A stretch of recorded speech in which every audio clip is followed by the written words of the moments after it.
بسم اللہ الرحمن الرحیم۔ حضرات السلام علیکم۔ زندان بان کے ذریعے عمیر ابن عامر حمدانی یعنی معلم کوفہ کو دو خط ملتے ہیں۔ ایک خط جناب مختار نے اپنے بہنوئی عبداللہ ابن عمر اور دوسرا خط اپنی بہن صفیہ کے نام لکھا تھا۔ یہ خط ملتے ہی معلم کوفہ سفر کی تیاری کرتے ہیں اور بہت تیزی کے ساتھ یہ سامان سفر انتظام کرتے ہیں، اور اس کے بعد ابن زیاد کے محل کے پاس آ کے تلبیہ کرتے ہیں۔ یہ آواز سن کے ابن زیاد پوچھتا ہے کہ یہ کون ہے جو تلبیہ کہہ رہا ہے؟ تو لوگ بتاتے ہیں کہ معلم کوفہ ہے کہ جو ابھی زندان سے آزاد ہوا تھا۔ دربار میں ان کا بلاوا ہوتا ہے۔ ابن زیاد ان سے پوچھتا ہے کہ کہاں کا ارادہ ہے، یہ تلبیہ کیوں کہہ رہے ہو؟ تو معلم کوفہ کہتے ہیں کہ میں نے نظر مانی تھی کہ جب میں آزاد ہو جاؤں گا قید سے تو میں حج بیت اللہ کے لیے جاؤں گا، لہٰذا اب نظر پوری کرنے کا وقت آ گیا ہے۔ ابن زیاد ان سے پوچھتا ہے کہ وہ کہاں مدینہ بھی جانے کا ارادہ ہے؟ تو یہ کہتے ہیں ہاں بالکل مدینہ بھی جاؤں گا۔ تو روایت میں ہے کہ ابن زیاد ان کو کچھ پیسے دیتا ہے، درہم وغیرہ، جو باہر لا کے یہ مسکین اور غریبوں میں بانٹ دیتے ہیں، اور اپنا جو ذاتی مال تھا اسی سے یہ سفر شروع کرتے ہیں، اور بہت تیزی کے ساتھ یہ عبداللہ ابن عمر کے گھر تک پہنچ جاتے ہیں بہت جلدی۔ ادھر یہ گھر کا یہ حال تھا عبداللہ ابن عمر کا کہ وہ دسترخوان پہ بیٹھے ہوئے اپنی زوجہ یعنی جناب مختار کی بہن صفیہ کو بلا رہے تھے کہ آ کے کھانا کھائیں، لیکن وہ کہہ رہی تھی کہ جب تک میں اپنے بھائی مختار کے بارے میں کوئی اطلاع ہمیں نہیں مل جاتی تب تک میں کوئی لذیذ غذا نہیں کھاؤں گی۔ اتنے میں یہ دستک دیتے ہیں دروازے پر۔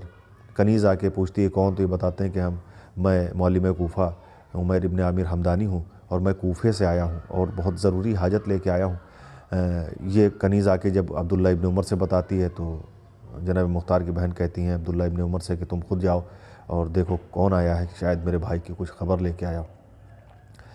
وہ دروازے پہ آتے ہیں اور اندر لے کے جاتے ہیں معلم کوفہ کو، دونوں بیٹھ کے کھانا کھاتے ہیں۔ پھر معلم کوفہ نے بتایا کہ میں خط لے کے آیا ہوں، ایک آپ کے نام ہے اور ایک جناب مختار کی بہن صفیہ کے نام ہے۔ یہ دونوں خط پہنچاتے ہیں اور جناب صفیہ کو یہ بتاتے ہیں، جناب مختار کی بہن صفیہ کو یہ بتاتے ہیں کہ میں زندان میں جناب مختار کے ساتھ رہا ہوں اور میں نے اس حال میں جناب مختار کو دیکھا ہے کہ ان کے خون جاری تھا، زخم تھا۔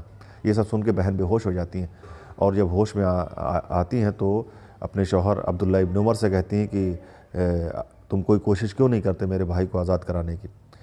تو عبداللہ ابن عمر کہتے ہیں کہ میں کوشش تو کروں اور میں آزاد بھی کرا لوں گا، لیکن ایک ایسا آدمی جلد از جلد چاہیے مجھے کہ جو میرا خط لے جا کے یزید کو دے اور یزید کا خط ابن زیاد تک پہنچائے۔